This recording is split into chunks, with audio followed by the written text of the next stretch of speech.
이번 시간에 제가 페이지 다이어그램 그려봤거든요.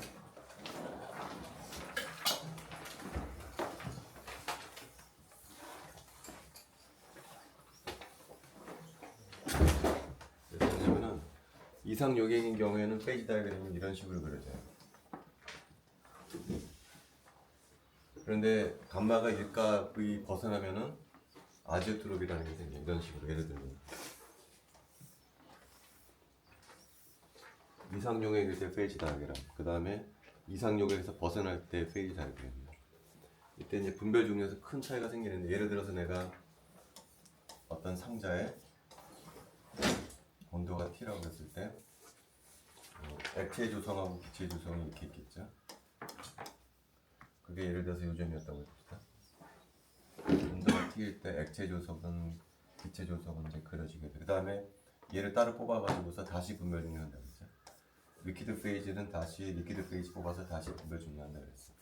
그러면 걔는 어딜 따라가냐면, 한 놈은 얘를 따라가고 다른 놈은 얘를 따라가서 순수한 1번 문제하고 순수한 2번 문제를 얻을 수 있다는 것이 아이디어 솔루션에 얘기했었어요. 근데 실제는 페이지 다이어그램이 이렇게 생기지가 않았다는 거예요. 이렇게 생겼다는 거예요. 그럼 무슨 문제가 생기냐면은, 예를 들어서 처음 시작했을 때가 여기였었다라고 하게 되면은, 여기서 시작했다라고 그러게 되면 하나는 얘를 따라가요. 또 다른 놈은 얘를 따라가게 돼. 그럼 무슨 일이 벌어지냐면은, 여기를 따라가는 놈은 순수한 어떤 두 번째 문제를 얻을 수가 있어. 근데 여기를 따라가게 되면은 요점에서 걸려요. 요점을 뭐라고 부르냐면은 아지오트롭이라고. 아지오트롭은 어떻게 정의가 되냐면은, 예를 들면 여기서는 액체 조성하고 기체 조성이 다른 값을 갖죠, 그죠? 여기서도 마찬가지. 액체 조성하고 기체 조성이 다른 값을 가져. 온도도 높여지게 되면은 이 두 개 간격이 어떻게 되죠? 가까워져요. 이 액체 조성하고 기체 조성이 점점 가까워지다가 딱 이 점에 도달하게 되면 어떻게 되죠? 액체 조성하고 기체 조성이 같아지게 돼요. 그러니까 여기 조성하고 여기 조성이 같아지게 돼요. 그래서 얘 따로 뽑고 얘 따로 뽑는다고 해서 더 이상 분리가 되지가 않아요. 조성이 같아지기 때문에. 여기 걸리게 되면은 더 이상 분별 종류가 진행이 되지 않아요. 여기는 그냥 믹스처로 그냥 끝나게 된다. 근데 예를 들어서 내가 여기서 시작하는 것이 아니고 여기서 시작했으면 어떻게 될까요? 여기서 시작해서 한 놈은 얘를 따라갈 것이고 한 놈은 여기를 따라갈 거야. 그래서 이 경우에는 순수한 첫 번째 문제를 얻게 돼. 여기서 시작했을 때는 순수한 두 번째 문제를 얻게 되고요. 여기서 시작했을 때는 순수한 첫 번째 문제를 얻게 돼. 하지만 공통적으로 이쪽의 부분은 뭐가 생기죠? 아지오트롭이 생긴다는 거예요. 그래서 여러분들 프린트물에 실제 예가 있어요. 물하고 HCl의 혼합물의 페이지 다이어그램을 그려보면은 대충 이런 모양이 이제 그려져요. 여기가 순수한 H2O의 위치고 여기가 순수한 HCl의 위치예요. 물에 끓는 점은 얼마나 우리가 잘 알다시피 100도씨가 되고요. 그다음에 HCl에 끓는 점은 낮아가지고서 마이너스 111도씨가. 그래서 문제에서 뭐라고 그랬냐면은, 문제에서 상자 안에 물 1몰하고 HCl 1몰을 녹였다. 그래서 분별 중류 프로세스를 다 진행하게 되면 어떤 것을 얻을 수 있냐가 이제 질문이에요. 그러면 여기서 HCl의 몰 프랙션은 어떻게 될까요? 전체 분자는 2몰이고 그 중에 HCl이 차지하는 분자 수가 1이니까 0.5가 되겠죠. 이게 뭐냐면 바로 G2가 됩니다. 근데 문제에서 이 아지오트롭의 몰수가 얼마라고 그랬냐면은 0.111이라고 그랬기 때문에 0.5는 어느 부분이냐면 오른쪽 부분이라는 거죠. 오른쪽 부분. 0.5 부분에서 시작을 해. 그래서 어떤 온도에서 분별 중류를 시작을 하게 되겠죠. 시작을 하게 되면 아까도 얘기했지만 한쪽은 여길 따라갈 것이고 다른 쪽은 여길 따라가서 뭐를 얻게 되냐면은 아지오트롭을 얻게 돼. 여길 따라가는 놈은 순수한 뭐를 얻을까요? 순수한 HCl을 얻게 됩니다. 한쪽은 순수한 HCl을 얻게 되고 다른 쪽을 따라가서는 아지오트롭을 얻게 돼. 그럼 예를 들어서 이제 처음에 물하고 HCl을 넣어줬는데요. 물은 어디서만 나올까요? 물은 이쪽 중에 여기서 나올 수가 없죠. 여기서는 뭐가 나오죠? 순수한 HCl이 나오니까 물은 어디서 나오냐면 여기서밖에 나올 수가 없어. 여기 물 1몰이 아지오트롭에서 나올 거예요. HCl은 어떻게 될까요? HCl은 여기서도 나올 수 있지만 여기서도 나올 수가 있어. 여기 HCl에 몇 몰이 나오는가가 질문이야. 어떻게 구하면 되죠? 아지오트롭의 몰수가 몰 프랙션이 0.111이잖아요. 0.111은 어떻게 되냐? 전체 몰수는 물이 1몰이죠, 그죠? 그 다음에 HCl 몰수를 NHCl. 그러면 0.111이 나오는데 요 값으로부터 뭘 구할 수가 있냐? 아지오트롭에 섞여 나오는 HCl의 몰수를 구할 수가 있어. 요 식을 풀게 되면은 HCl을 계산할 수가 있는데 그 값이 얼마가 되냐면은 0.125.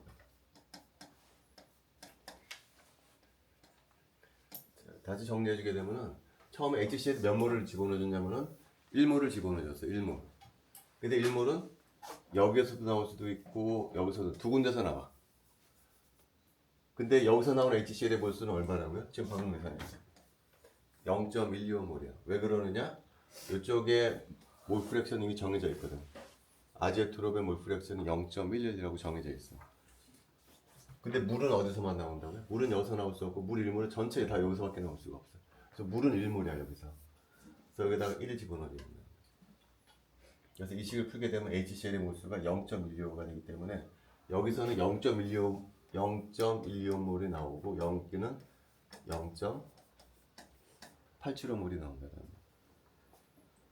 그래서 여기서 나오는 HCl의 몰수가 나오니까 HCl이 몇 g이 나오는지 계산할 수가 있겠죠, 그죠? 이게 한 10여 년 전에 카이스트에서 나온 기출 문제예요. 한번 참고하도록 하세요.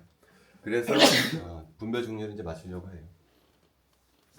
자, 오늘은 이제 마지막 챕터예요. 일반학이라서 분광학 챕터로 들어가도록 할게요. 자, 분광학은 양자역학을 응용하는 파트예요. 그래서 상당히 응용성이 강해요. 그리고 다른 한편으로는 분광학은 양자역학을 응용하는 것이기 때문에 양자역학 지식을 좀 많이 필요로 해요. 먼저 책에 나와 있는 첫 번째 그 포텐셜 에너지 다이어그램을 이해하는 것이 아마 20장을 이해하는 데 큰 도움이 되거든요. 다시 한번 3장에서 했던 얘기를 다시 한번 반복을 해보려고 해요. 예를 들어서 HC의 분자가 있어. 그러면은 분자가 주어지면은 분자 오비탈이 주어진다 그랬지, 이런 식으로. 양자된 에너지 갖는 분자 오비탈이 주어지게 돼 있어. 그다음 맨 위쪽은 백큐 레벨이라고 해서 전자가 완전히 떨어져 있는 레벨이에요. 그다음에 여기다가 이제 전자를 이렇게 채워놓은 거야.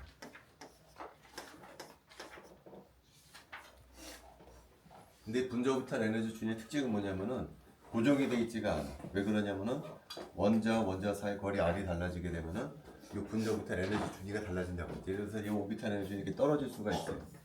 얘 떨어질 수가 있어. 뭐 얘는 이렇게 올라갈 수가 있다는 거야. 바뀔 수가 있다는 거야. 컨피그레이션은 그대로 유지가 되지만. 그럼 이 그림으로부터 우리가 뭘 그릴 수가 있냐면은 포텐셜 에너지 커브라는 걸 그릴 수가 있어요. 예를 들어서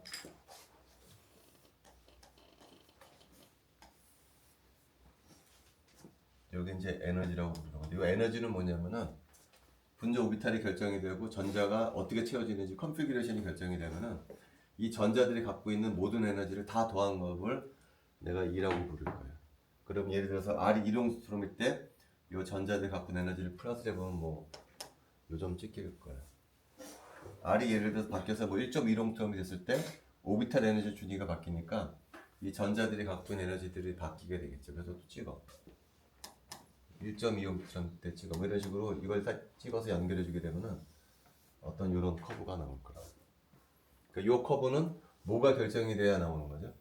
이 커브는 분자 오비탈 에너지 준위가 결정이 돼야 되고, 그 다음에 그 오비탈에 몇 개의 전자가 채워져 있는지가 결정이 돼야 이 그림이 그려지는 거예요.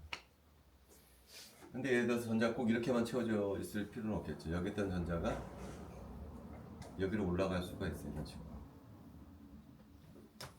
그럼 컨피그레이션이 달라지는 게 되겠죠. 컨피그레이션이 달라지게 되면은 이 전자들이 갖고 있는 에너지가 다 달라질 거예요. 그럼 이 컨피그레이션에 해당하는 포텐셜 커브를 또 그릴 수가 있어요. 지금. 근데 전자가 여기 있던 전자가 여기 올라가지 않고 여기 있던 전자가 이렇게 올라갈 수도 있거든요. 그럼 또 다른 포텐셜 커브를 또 그릴 수가 있겠죠. 얘도 이렇게 또 그릴 수가 있어요. 근데 경우에 따라서는 여기 있던 전자가 여기로 올라가는 게 아니고 여기 있던 전자가 여기로 갈 수가 있어. 이 점선으로 갔다는 얘기는 뭐죠? 전자가 아예 떨어져 나갔다는 얘기예요. 케타이온이 만들어졌다는 얘기예요. 그 케타이온의 포텐셜 커브도 또 그릴 수가 있어. 이건 케타이온이에요.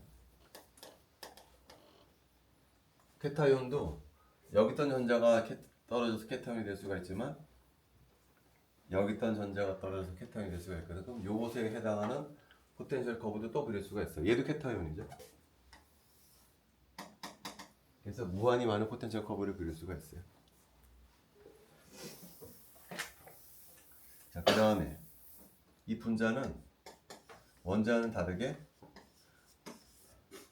무슨 운동을 할 수가 있냐면은 진동 운동을 하게 돼. 스프링도 매달려 있거든. 그래서 이 분자는 무슨 에너지를 가질 수가 있냐면은 진동 에너지를 가질 수가 있어요. 근데 진동 에너지를 우리가 배웠었죠, 그죠? 진동 에너지가 어떻게 되냐면은 어떤 양자수 V가 있어서 V 플러스 2분의 1의 H뉴라고 하는 진동 에너지를 가질 수가 있어요. 양자화된 진동 에너지. 그걸 갖다 여기에다 표시를 해줄 거예요. 여기다 이런 식으로. 이게 뭐냐면은 바로 여기 진동 에너지 준위를 그려준 거예요. 분자가 요 포텐셜에 위에 있을 때도 또 마찬가지로 진동할 수가 있겠죠.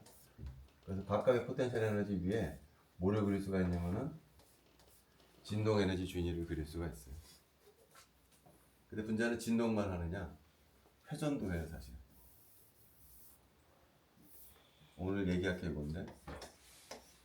이렇게 회전을 하게 돼. 오늘 이제 이 회전 에너지를 계산할 텐데 회전 에너지는 어떤 식으로 표현하냐면 얘도 J라는 양자수가 있어서 이렇게 표현해. 오늘 얘를 유도할 거야. 오늘 회전 에너지야. 회전 에너지는 어디다 그려주느냐?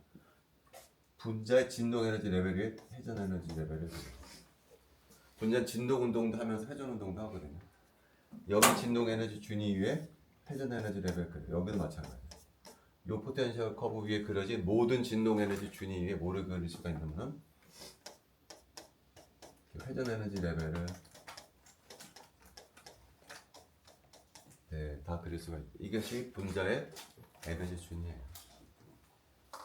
이제 저 에너지 준위가 결정이 되면 이제 분모하고 설명해 줄 수가 있어요. 예를 들어서 내가 이런 에너지 준위를 갖는 분자에다가 예를 들어서 내가 IR 대역의 빛을 쏴주잖아요. 그럼 IR 대역의 빛의 포톤 에너지는 어느 레벨에 해당하냐면은 이 진동 에너지 준위 레벨에 해당. 그래서 이 진동 에너지 준위에서 여기로 올라가요. 이 진동 에너지 준위에서 여기로 올라가요. 진동 에너지 준위가 바뀔 수가 있어. 포톤 에너지가 거의 진동 에너지 준위 사이 간격이 비슷하거든요. 그래서 IR 분광학을 뭐라고 부르냐면 다른 말로는 바이브레이셔널 스펙트로스코피라고 불러요.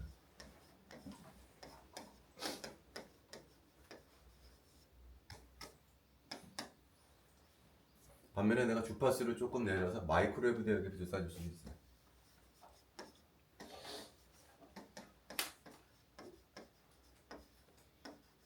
마이크로웨브 대역의 빛은 주파수가 짧기 때문에 포톤 에너지가 작아요. 그래서 어느 레벨 간격이랑 비슷하냐면 거의 회전 에너지 레벨 간격이랑 거의 비슷해요. 그래서 마이크로웨브 대역의 빛을 쏴주게 되면 어떤 트랜지션이 일어나냐면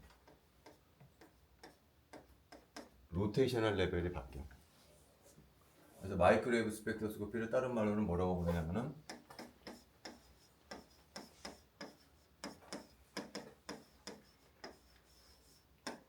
로테이셔널 스펙트로스코피라고 불러요. 자, 여기서 IR에서 주파수를 늘리잖아. 그럼 어떤 대역이 되냐면은 UV 비저블 대역이 돼요. UV 비저블 대역의 빛은 IR보다 포톤 에너지가 크거든요. 그래서 이 그림에서는 어디서 어디로 올라가냐면은 이 포텐셜 에너지 커브에서 다른 포텐셜 에너지 커브로 올라가요. 근데 아까 이 포텐셜 커브랑 이 포텐셜 커브랑 다른 게 뭐라고 그러냐면 일렉트론 컨피그레이션이 다른 거잖아요. 전자가 움직인다. 전자. 그래서 얘를 뭐라고 부르냐면 일렉트론 스펙트로스코피라고.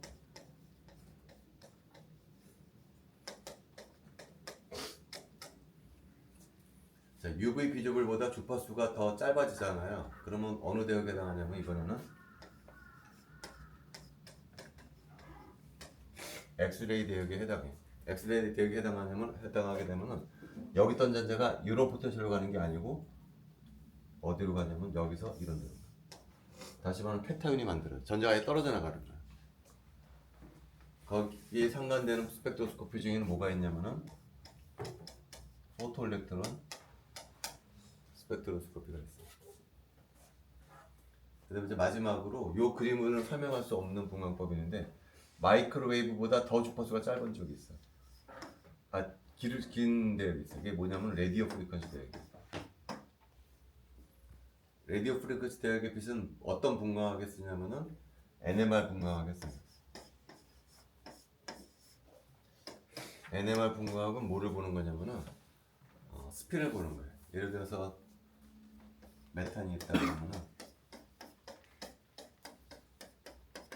여기 프로톤에 가운데 프로톤이 있고 전자가 돌아다니겠지, 그죠?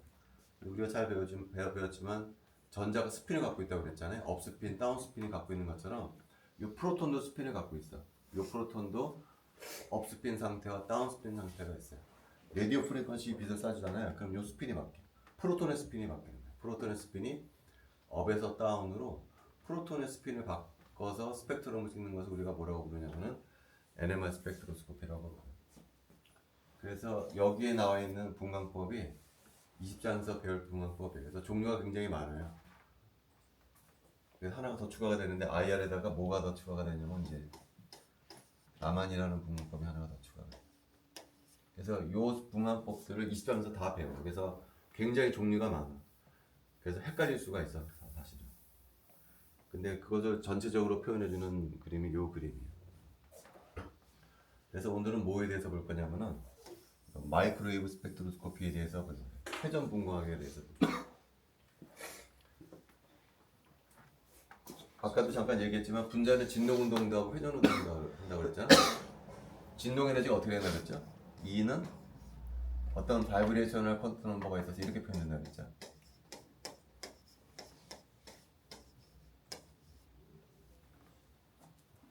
회전 에너지도 비슷해. 회전 에너지도 어떤 J라는 양자수가 필요해요. 그래서 결론적으로 이게 어떻게 되냐면 이렇게 돼요.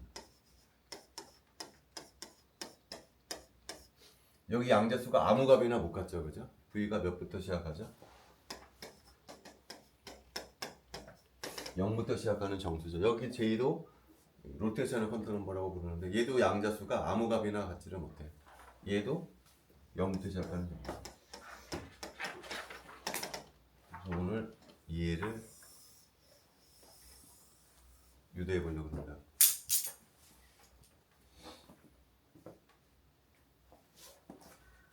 그래서 먼저 회전 에너지를 계산해야 될 때 회전 에너지 계산하기 전에 직선 운동하는 입자라고 생각해요.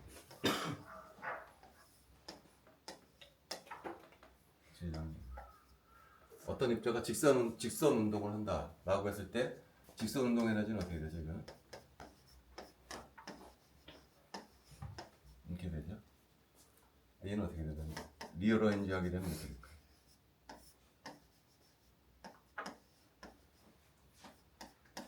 근데 MV는 뭐냐면 P잖아.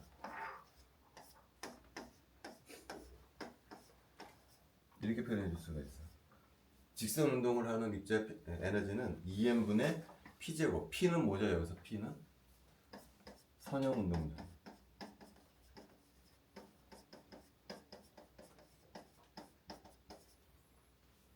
이게 직선 운동을 하는 입자의 에너지예요. 근데 지금 우리가 관심 있는 것은 회전 에너지거든요. 회전 에너지. 회전 에너지라면 어떤 입자가 있는데 이렇게 반지름이 R인 원위를 회전하고 있는 입자가 직선 운동을 하는 게 아니고 반지름이 R인 원위를 회전 운동한다고 했을 때 회전 에너지가 얼마냐가 궁금한 거예요. 사실은. 근데 그 회전 에너지도 물리책에 다 사람들이 계산을 해놨어요. 결과가 뭐냐? 얘랑 형태가 비슷해. 회전 에너지는 이렇게 표현해요.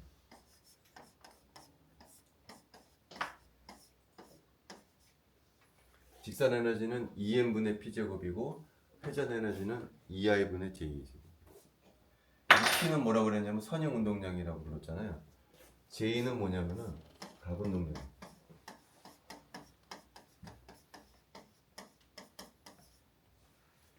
여기서 M은 보통 관성 질량이라고 부르거든요.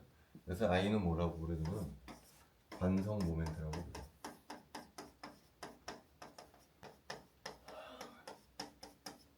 영어로는 모멘트 오브 이너지.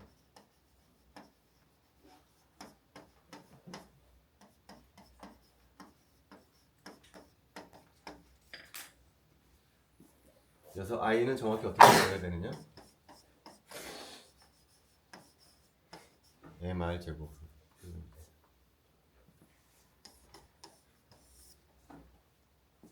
이것이 입자가 하나의 입자가 원운동을 했을 때 에너지예요. 근데 지금 우리는 화학하는 사람이기 때문에 저렇게 입자 하나가 돌아다니는 것보다는 이온자 분자의 회전 운동 에너지를 알고 싶으면 이온자 분자니까 입자 하나 더 돌아다녀야 되죠. 이렇게 된 이온자 입자의 이온자 분자의 회전 에너지를 계산하고 싶은 거예요. 저것도 계산이 되어 있어요. 이미 물리하는 사람들이 다 계산을 했어요. 그래서 두 개 입자가 회전하는 놈의 회전 에너지를 계산해 보잖아요. 식이 똑같아. 얘도 마찬가지로 2i의 j 제곱이야. 입자 하나가 돌아다닐 때도 2i분의 j 제곱이고요. 입자 두 개가 회전 운동을 해도 2i의 j 제곱이야. 다른 점이 뭐냐면 i가 달라져. 입자가 하나 돌아다닐 때는 그냥 mr 제곱인데 입자가 두 개 돌아다니잖아요. 그럼 어떻게 되냐면은 요 길이를 r1이라고 그러고 요 길이를 내가 r2라고 그러면은 m의 r2의 제곱 m의 r1 이런 식으로 되더라고요. i만 바뀌고 이거 하나만 더 추가가 되는 거야. 똑같다는 거야. 자, 근데 요 점은 어느 점이냐? 요 점은 질량 라지 m과 질량 스몰 m의 무게중심이에요.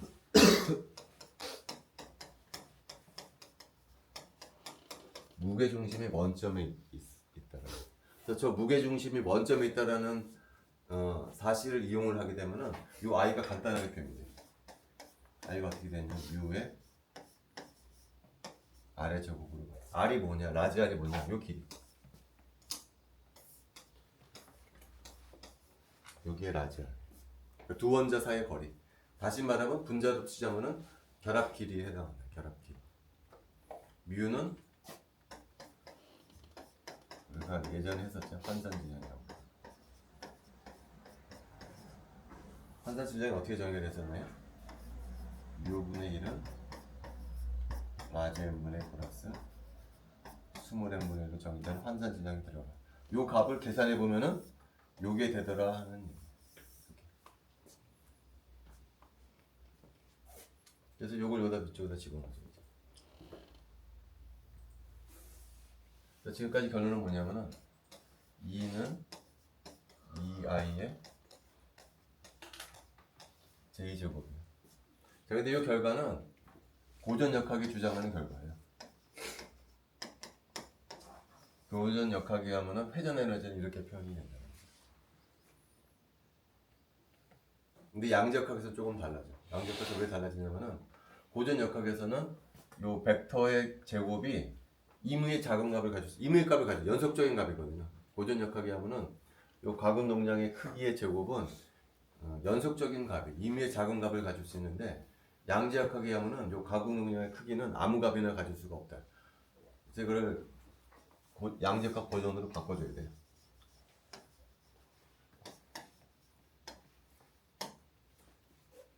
근데 힌트가 있어. 어떤 힌트가 있냐면 우리가 5장에서 그걸 봤죠. 원자에서도 가군 동량이 있었죠. 원자에서 전자의 가군 동량은 L로 표현됐는데 이 L이 어떻다고 그랬어요? 이게 L의 제곱이 아무 값이나 못 가는다고 배웠었잖아요. 이 값이 어떻게 된다고 했죠? 어떤 숫자 L이 있어서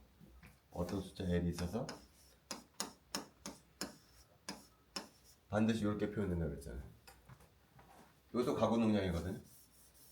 사실 얘도 똑같이 가군 동량. 얘도 마찬가지잖아요. 얘도 원자의 가군 동량이 아무 값이나 못 갖고 어떤 숫자 L이 있어서 반드시 이런 형태만 띈다고 하는 거랑 똑같이 얘도 어떻게 되냐면은 J제곱 어떤 숫자 J라는 숫자가 있어. 그 숫자로 이렇게 표현된다. 여기 J랑 여기 J는 다르요. 여기 J는 벡터죠, 그죠? 여기 J는 숫자예요. 양자수라고 부르는 거.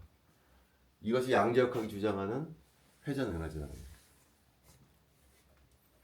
그래서 양지역학이 주장한 회전 에너지를 돌려주게 되면 이렇게 됩니다. 자, 여기서 이 앞부분 있잖아요. 이거 갖다가 뭐라고 정의할 거냐면 내가 B라고 정의를 할 거예요. B라고. 그럼 식이 어떻게 되죠? E는 B의 J의 J 플러스 이렇게 앞서 내가 주장했던 그 에너지 식이 나옵니다. 회전 에너지는 따라서 뭐에 따라 달라지는 거죠? 양자수 J에 따라 달라집니다. 자, 이 식에서 B를 뭐라고 부르느냐?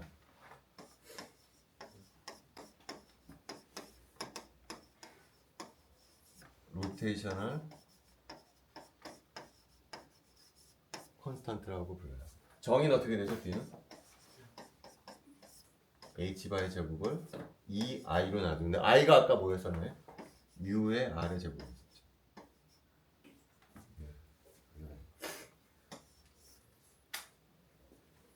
그래서 이 새로운 상수 로테이셔널 콘스탄트의 단위를 알고 싶어요. 단위. 새로운 물리량이 나왔으니까. 그 단위는 요 식으로부터 구할 수가 있어요. 요 식에서 왼쪽은 뭐죠? 에너지니까 단위가 뭐가 되나요? 줄 단위가 되겠죠. 줄 단위가. 여기서 요 단위는 뭘까요? J 플러스 1은? 얘는 단위가 없어요. 왜 그래요? J가 뭐라고 그랬죠? 그냥 숫자라고 그랬잖아요. 얘는 단위가 없어요. 그 말은 B의 단위가 뭐가 된다는 거죠, 이게? 로테이셔널 콘스탄트의 단위가 줄 단위라는 거예요, 줄 단위. 자, 근데 내가 지금 수업하는 요 식하고 여러분들 책에 나오는 식하고 약간 달라. 책에 나오는 식은 요거랑 단위가 약간 달라. 그거는 나중에 IR 분강하면서 다시 알려주더라고요. 어쨌든 내가 수업에서 정의한 B는 h바의 제곱을 2i로 나눠준 것이고 이렇게 정의된 B의 단위는 줄이다 라는 것을 기억을 하시도록 하세요. 그래서 어쨌든 결론은 뭐냐면 얘야. 그러면 얘를 갖다가 여기서 J가 아무 값이나 못 가는다고 그랬죠. J가 0부터 시작하는 정수값만 가는다고 그랬잖아요. 그래서 에너지 주인을 그려보려고 그래. 자, 그리면 어떻게 될까요? 다시 한번 써보면은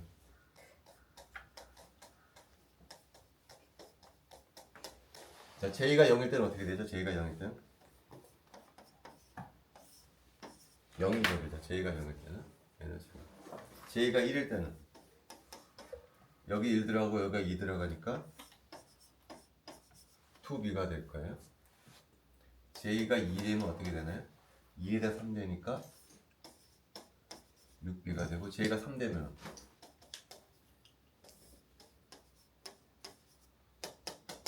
뭐 이렇게 될 거예요. 이게 회전 에너지 주인이에요. 이렇게 에너지 주인이 결정이 되면 내가 이제 여기다가 뭘 싸줄 거냐면은 마이크로웨이브 빛을 쏴주게 될 거예요. 빛을 쏴주게 되면 어떤 한 상태에서 다른 상태로 이제 전이가 될 거예요. 그죠?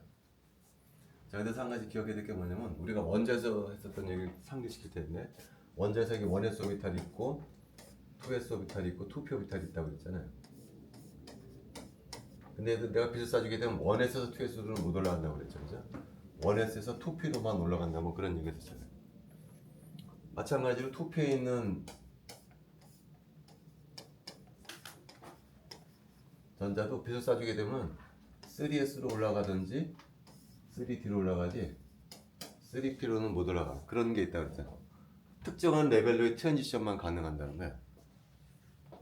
요 가능한 트랜지션을 한마디로 요약하자 그러면 이렇게 표현했어. 델타 L은 플러스 마이너스 L 양자수가 1 증가하거나 1 감소하는 트랜지션만 가능하다는 거죠. 이런 거 갖다 뭐라고 부르냐면 분광학에서는 셀렉션 룰이라고 부르요.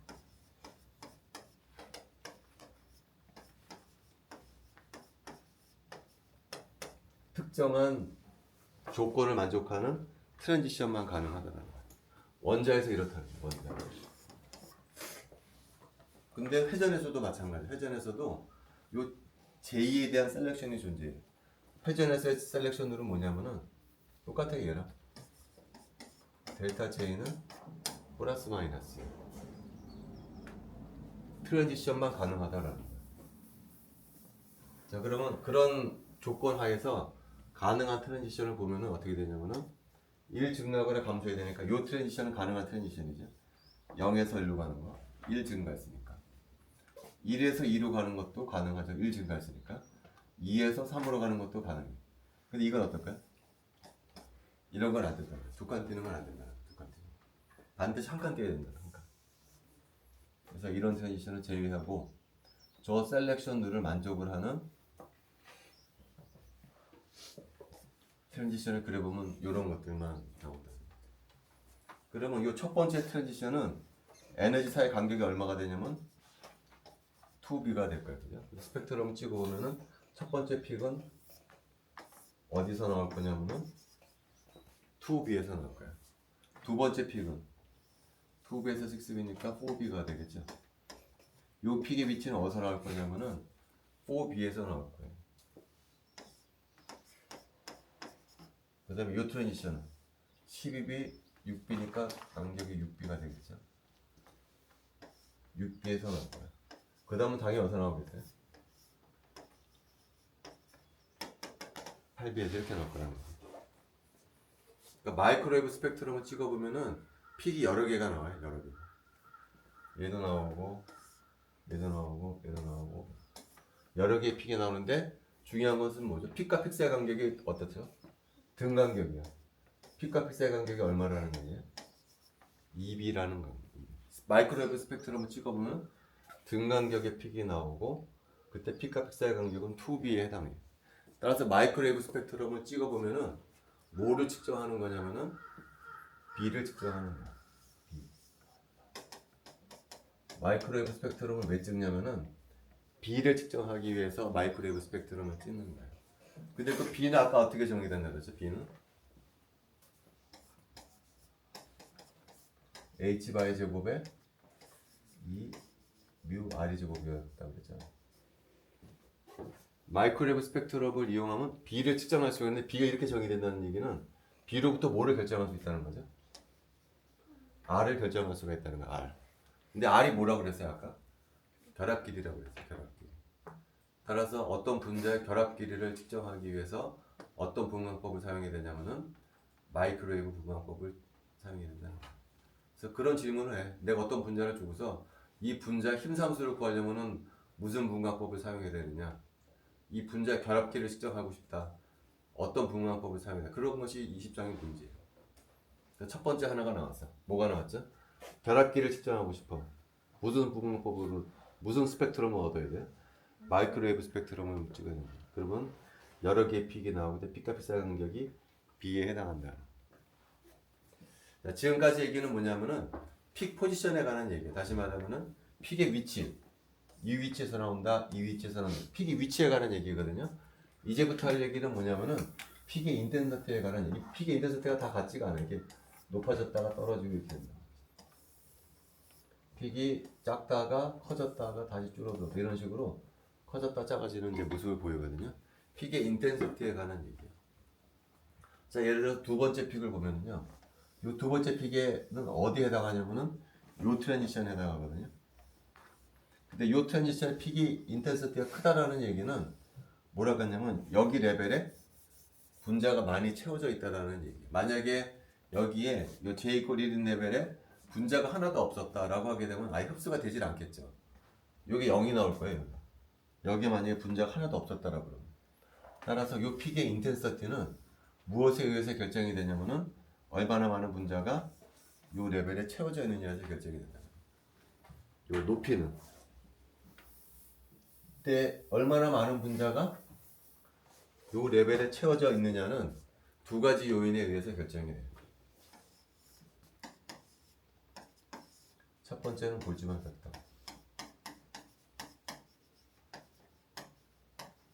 두 번째는 디제너러시 팩터. 근데 그 두 개는 어디서 배웠던 기억이 나나요? 흑체 복사에서 우리가 맥스웰 볼츠만 디스트리뷰션 설명할 때도 비슷한 얘기를 했었어요. 먼저 볼츠만 팩터라고 하는 것은 뭐냐면은 여기 채워져 있는 상황이 뭐랑 상관이냐면은 여기 에너지랑 상관이 있다는 거야. 볼츠만 주장이 뭐라고 그랬죠? 에너지 2인 레벨을 채워질 확률은 익스포넨셜 마이너스 2 kBT라고. 맥스웰 볼츠만 디스트리뷰션은 요식 썼었어요. 똑같이. 그다음에 디제너러시라고 하는 것은 뭐냐면은 이것도 원자에서도 비슷한 얘기를 했었는데 이렇게 1s 오비탈이 있고 2s 오비탈이 2p 오비탈은 레벨이 몇 개가 있죠? 하나가 있는 것이 아니고 3개가 있어요. 3d 오비탈은 몇 개가 있나요? 5개가 있다는 거예요. J가 1인 상태는 3개의 레벨, J가 2인 상태, L이 2인 상태는 5개의 레벨. 이것도 마찬가지예요. J가 1인 상태는요, 몇 개의 상태가 있냐면은 3개의 상태가 있어요. P 오비탈이랑 똑같아. J가 2인 상태는 몇 개의 레벨이 있냐면은 똑같은 에너지 준위를 갖는 레벨이 5개가 존재. 여기는 3개의 레벨, 여기는 5개의 레벨. 따라서 어떤 식을 쓸 수가 있냐면은 2j 플러스 1이라는 식을 써줘요. j가 1일 때는 몇 개가 있겠냐면 3개의 레벨, j가 2일 때는 5개 레벨, 이런 식으로 된다는 거죠. 그럼 예를 들어 여기 요 트랜지션하고 요 트랜지션을 비교할 때 볼츠만 팩터를 고려하지 않는다 그러면은 어떤 트랜지션이 더 잘 이뤄요? 더 강하게 관측이 될 거냐면은 요 트랜지션이 더 강하게 관측이 될 거야.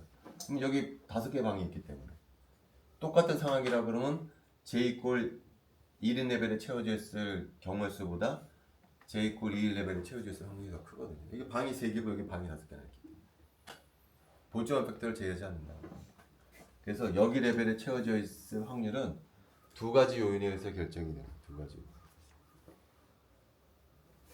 그래서 픽의 인텐시티는 어떻게 결정이 되느냐? 디제너러시 팩터랑 볼츠만 팩터에 의해서 결정이 되더라라는 얘기죠. 근데 이 함수는 두 함수의 곱인데 얘는 j가 증가하면서 같이 증가하는 증가함수예요. 반면에 여기는 어떻게 되죠? 익스프레션 마이너스 승이니까 j가 증가하게 되면 오히려 감소하는 함수야. 그죠? 스펙트럼을 이 함수를 그려보면은 이게 j라고 그러면 j가 작을 때는 요 팩터보다는 요 팩터가 주요한 역할을 하기 때문에 이게 증가하는 모양을 보여요. j가 작을 때는 j가 어느 정도 커지잖아요. 그럼 얘가 급격히 감소해. 얘보다는 얘가 더 중요한 팩터가 됐다는 거죠. j가 커지게 되면. 그래서 이때는 감소하는 모양이 된다. 그래서 마이크로웨이브 스펙트럼을 찍어보면은 픽이 증가하다가 어느 지점에 도달하게 되면은 감소하는 그런 모양을 본다. 이 간격은 얼마라고요? 2b라고 되죠. 그럼 이 스펙트럼부터 뭘 정의할 수가 있냐면은 Jmax라는 걸 정의할 수가 있어요. Jmax는 뭐냐면은 픽의 인텐시티가 맥시멈이 되는 J 값을 Jmax라고 부를 텐데 그 Jmax 값이 온도에 따라 달라져요. 이 분포가 무엇에 의해서 결정이 되죠? 온도에 따라 달라요. 온도에 따라서. 그래서 온도를 높여주게 되잖아요. 그러면 이 스펙트럼이 어떻게 되냐면 이렇게 바뀌죠. 이런 식으로. 온도가 높아지게 됩니다. 그러니까 Jmax가 어떻게 되죠? Jmax가 여기서 여기로 옮겨지게 되는 거예요. 이거는 마치 뭐랑 같죠? 맥스웰 볼츠만 디스트리뷰션도 그러지 않아요? 맥스웰 볼츠만 디스트리뷰션도 똑같죠, 그죠? 이게 V라고 그러면은 온도가 낮을 때는 이런 모양을 보이다가 온도가 높여지게 되면 어떻게 되죠? 이렇게 되잖아요. 맥스웰 볼츠만 디스트리뷰션 이렇게 돼요. 마이크로웨이브 스펙트럼도 마찬가지예요. 마이크로웨이브 스펙트럼도 온도가 작을 때는 이런 모양을 보이다가 온도가 높아지게 되잖아요. 이 팩터 때문에 오른쪽으로 시프트 돼. 다시 말해 Jmax 값이 온도에 따라서 바뀌어지게 된다는 거예요. 요것을 이용을 하잖아요. 그럼 뭘 아는 데 쓸 수가 있냐면은 먼 곳에 있는 별의 온도를 측정할 때도 쓸 수가 있어요. 먼 곳에 있는 빛의 별의 로테이션 스펙트럼을 찍어봐. 그랬더니 예를 들어서 이렇게 되더라. 그럼 그걸 또 뭘 예전할 수가 있어요? Jmax를 측정할 수가 있기 때문에 그것을 역으로 뭘 계산할 수가 있냐면은 온도를 측정할 수가 있다는 거예요. 그래서 마이크로웨이브 스펙트럼을 가지고서 온도도 측정할 수가 있어요.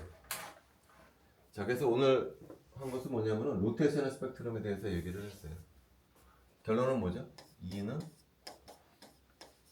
BJ 플러스 1이다. 그리고 스펙트럼을 찍어보면은 등 간격의 픽이 나온다. 그래서 픽과 픽 사이 간격은 2B에 해당한다. 라는 거죠. 그리고 픽의 인더서티는 두 가지 팩터에서 결정되는데 올라갔다가 내려간다. 뭐 이런 거죠. 자, 여기까지가 이제 로테이셔널 스펙트로스코피에 해당하는 거예요. 그래서 다음 시간에는 바이브레이션 스펙트로스코피는 잠깐 얘기하자면 아까 뭐라 그랬냐 포텐셜 레인지 커브 이렇게 그려진다고 했죠. 그 다음에 여기 바이브레이셔널 레벨이 있다고 했죠. 지금 한 것은 뭐죠? 여기 바이브레이셔널 레벨이 뭐가 있다는 거예요? 로테이셔널 레벨이 있다는 거예요. 그래서 마이크로웨이브 비슷하게 되면 이렇게 텐션 마이크로웨이브 비슷 쏴주게 돼요. 근데 여기다가 IR을 쏴주게 됩니다. 근데 다음 시간은 IR을 쏴줄 거거든요. 여기서 여기로 간다. 근데 여기도 뭐가 있죠? 여기도 로테이셔널 레벨이 있어요. 그러니까 여기서 여기로 올라갈 때 진동 양자 수도 바뀌어. 여기는 V가 0이고 V가 1. 진동 양자 수도 바뀌지만 또 뭐로 바뀌냐면은 회전 양자 수도 바뀌어. 여기서는 1이었던 놈이 여기로는 어디로 가냐면 뭐 2로 갈 수 있다. 다음 시간에는 IR에 대해서 배우도록 하겠습니다. 질문하고 싶은 거 있으세요? 오늘 분과학 첫 시간인데 분과학이 어렵기도 하지만 굉장히 응용성이 커요. 벼락끼리 측정하고 싶다. 그 마이크로웨이브 스펙트럼 찍는다. 심상수 측정하고 싶다. 다음 시간에 얘기할 IR 스펙트럼 찍는 거. 마치겠습니다.